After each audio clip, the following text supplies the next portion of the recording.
Bonjour, je m'appelle Édouard Davin. Je suis climatologue et professeur à l'université de Berne en Suisse, où je dirige un groupe de recherche.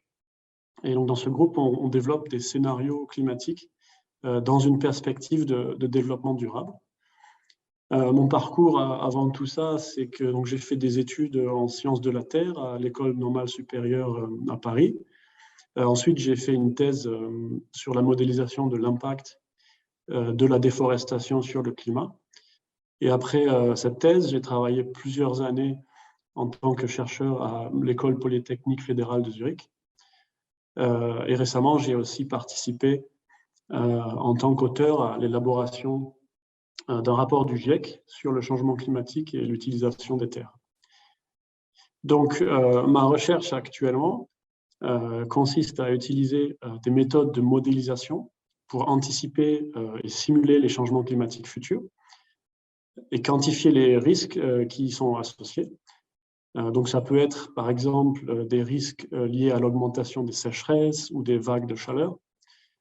Et grâce à ce type de modélisation, on sait par exemple que le Kera, comme une grande partie du sud de l'Europe, va devenir plus sec en été, dans un scénario où le changement climatique continue sans qu'on l'atténue. Donc c'est un risque émergent auquel il faut se préparer sur le territoire du Kera.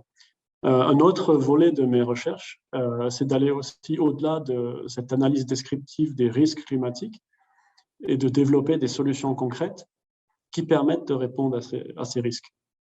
Donc en particulier, je m'intéresse beaucoup à la biodiversité et à la conservation de la nature et le rôle que ça peut jouer pour l'adaptation ou l'atténuation du changement climatique.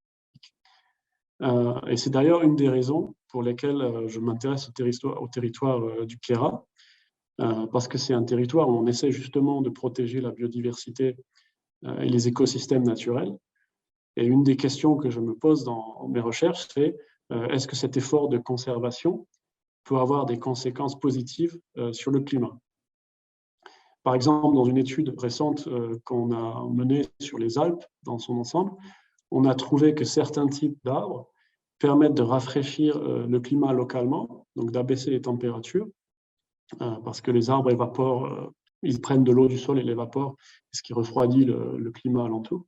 Et donc ça peut être un atout en période de vagues de chaleur, tout en augmentant le stockage de carbone et aussi la résilience des écosystèmes à des événements extrêmes comme de sécheresse ou de chaleur extrême. Et on a aussi trouvé que dans certaines zones, les forêts elles permettent d'attirer la pluie par cet effet évaporatif. Et donc, ça montre qu'il y a des synergies possibles entre la conservation de la nature et la protection du climat, l'atténuation des changements climatiques. Mais il y a encore, bien sûr, beaucoup de questions qui restent en suspens.